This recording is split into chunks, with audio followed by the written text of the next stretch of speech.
All goods na yung unit ni Tata Jose ng Cavite. Pre, pa-testing mo nga yung bumper mo na bago kayo ma-exit. Ayun oh. Suabe mga wisyo. Hino na 10-wheeler dump truck. Na i-video naman na natin to kaya may sticker na sila. Ay si Tata Jose. Tata Jose, thank you po. Yan, may sticker na yan mga wisyo. Certified na. Kinabitan na natin ng ano yan, ng basuri. Bago natin pa basuri, ito yung isang project pa dyan. Bumper light na LED brand new. Plate frame, automatic bumper.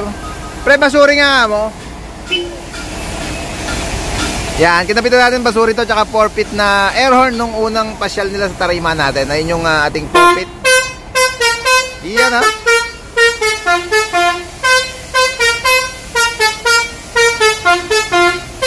Okay na pre.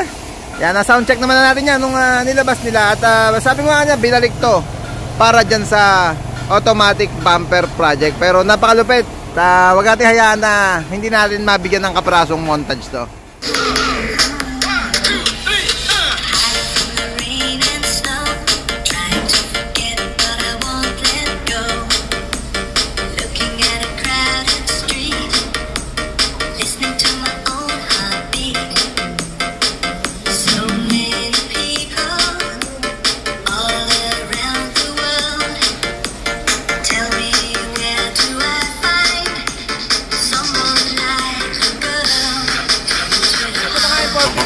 Ayun naman pala.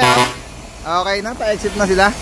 Nakita nyo na yung ating kapirasong montage dyan sa unit ni Tata Jose. Grabe naman yung unit ni Tata Jose na yan. Napakakinas mga kabisyo. Hino 10-wheeler dump truck. From Cavite sila. At pauwi na sila ng Cavite ngayon. Hintayin na natin maka-exit. Baka abutin yung side mirror ni Boss Rocky Racer Rocks. Iyan ha.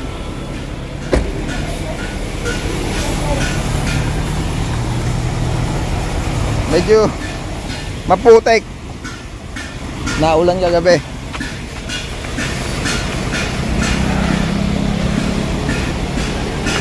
Pia, hold it.